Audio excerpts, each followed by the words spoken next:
guys, welcome to this New Year's Eve edition of R&Dgarage. I want to thank all my new subscribers. Thank you guys so much for subscribing, liking, commenting, and sharing my videos. And of course, you guys who have been there since the beginning, mwah, thank you so much. So as we head into 2021, you know what, I'm not even going to talk about it because, you know, we all said 2020 was going to be the best year ever, so I don't want to jinx anything. I'm just going to tell you what we're going to do today. So I've pulled out the tranny a little bit more, brought it home because it's a little bit warmer here. And now I'm basically going to start even more disassembly and trying to diagnose what the heck is going on. I can't really build it back together yet because I don't know what parts to order yet. So that is the goal of today. I hope you enjoy. On Blueberry, 1998 Supersonic Blue Integra.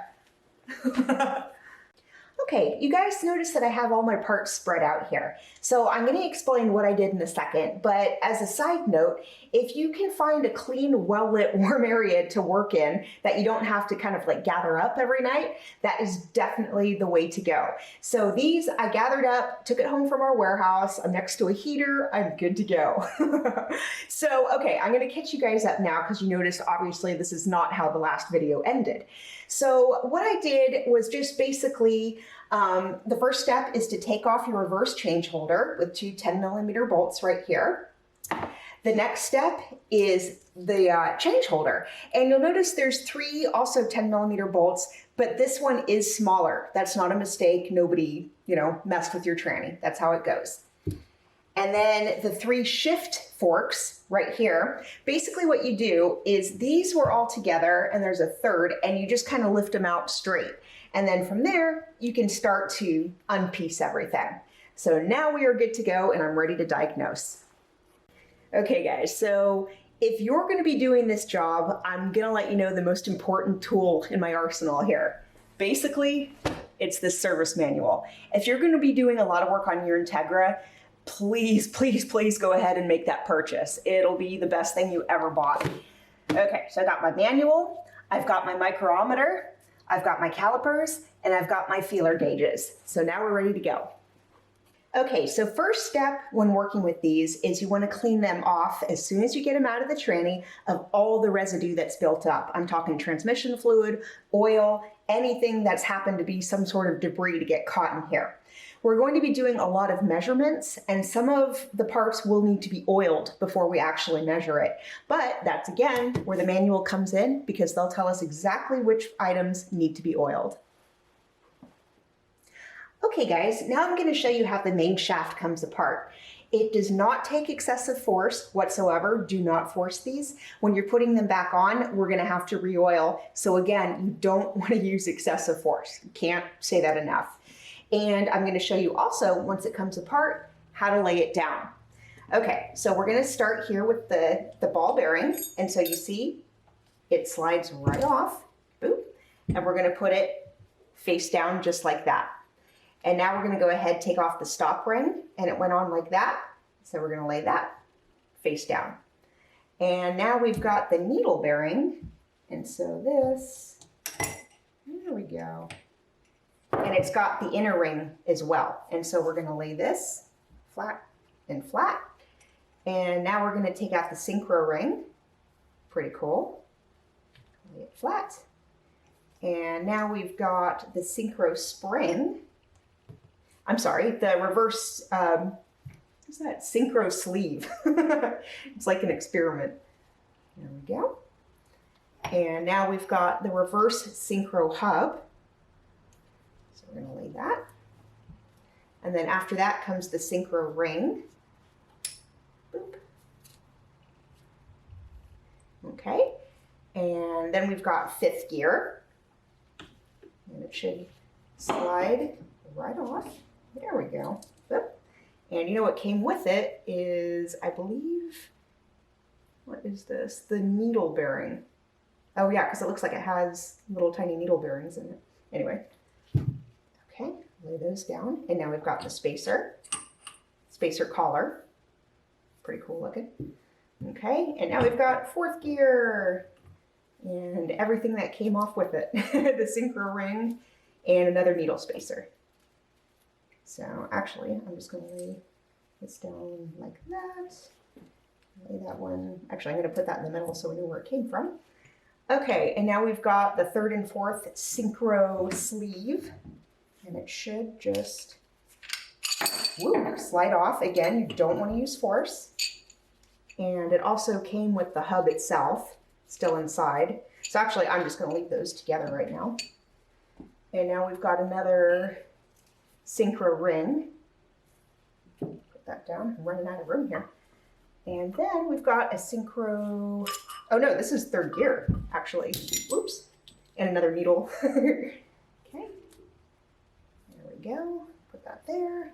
And now we've got the shaft, the main shaft. So we're good to go.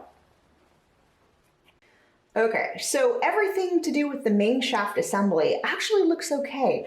I don't notice any like gear grinding marks, nothing is kind of like torn off.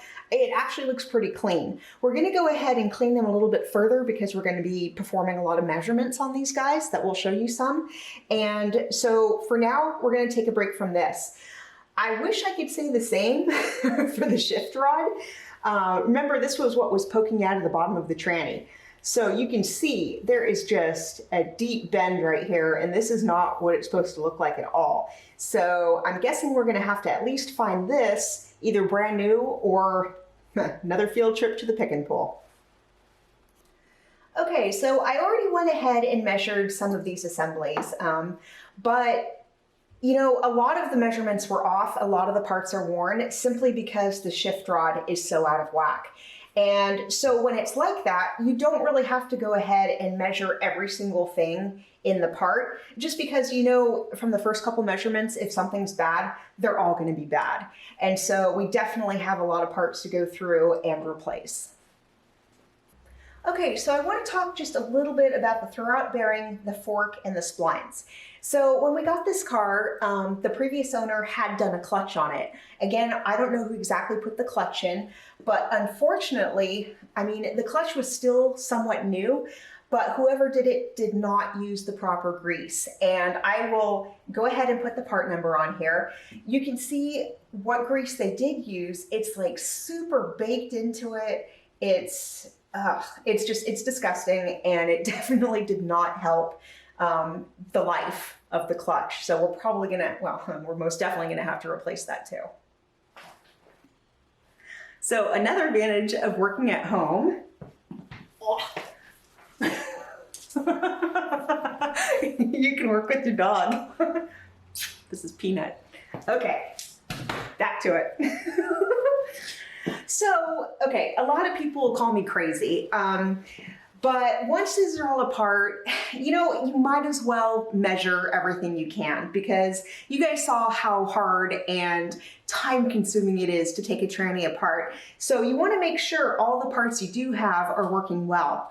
It's okay if maybe 1 or 2 parts, maybe even 3 are a little bit out of spec. It's not the end of the world.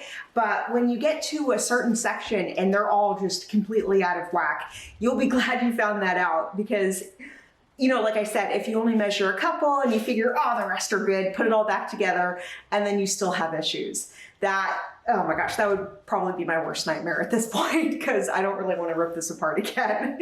So that's where we're at right now. Okay guys, so we're getting ready to do a couple of measurements here. So I kind of want to talk about the gear before you begin. So if you have a set of calipers, you can definitely use that. However, if you want to get really down to like the most perfect, I guess, measurement, or the closest possible measurement, I totally recommend the micrometer. And if you're going to get one, they are a little bit more expensive. Try to avoid Amazon and eBay, because it's super important to get these from a licensed dealer. You know, just so it's under warranty, because these are, you know, if you're going to spend the extra money and the time and energy, you might as well just get the correct tool. So, my opinion. Okay, so what we're going to do, I'm just going to use the micrometer here. We're going to go ahead and measure the shift fork here.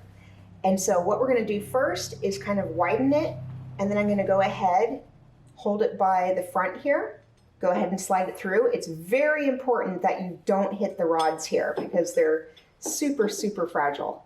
So I'm going to go ahead and turn, basically tighten it down. And then when you hear 3 clicks, you should be good. That was 1, 2, and 3. And so we're sitting at about, rounding off, about 7.45. And this is actually really, really good because the standard is 7.4 to 7.6 millimeters. So actually this looks really, really good. Okay, now I'm gonna walk you guys through a sample measurement of the synchros here. So before you get started, make sure it's nice and clean, clean them all off, but put on a fresh layer of MTL, basically transmission fluid. So I'm gonna go ahead and fit the synchro on top and make sure it fits down like that. Now I'm gonna use my 0.032 inch feeler to basically measure it. And it says for spec, it should be between 0.033 to 0.044 inches. And so if this fits, we know we're good. And so you can come in from the side, right in between what looks like, little houses. We have gold houses, and then we have like, I guess, gray houses, just for simplicity here. And so you're gonna go ahead and come in straight, and you know what? This fits. And so I'm gonna go ahead and say this is exactly in spec. So for a couple of these, you're gonna basically measure 2 parts at once. For instance, the shift piece and the shift fork shaft. So this fits in just like this. And the biggest that it should go is about 0.02 inches. And so I'm gonna go ahead and measure it starting with the 0.02 inch, because if that doesn't fit, it's in spec. And you can see it does not fit. So yay, this is in spec. Okay, I'm gonna use my 10 thou for this one, and it fits with like room to spare, which means this one is actually out of spec. And I noticed once you take it apart, you pull out the rod here and pull this off. You guys check out this ball. You see that wear mark on there? That is bad, and it's actually on both sides. It's kind of hard to see here, but take my word for it, the ball is crap. Okay, so even though the synchros look good on this, the synchro ring itself is not. You can see how there's a lot of play right here. So this isn't good.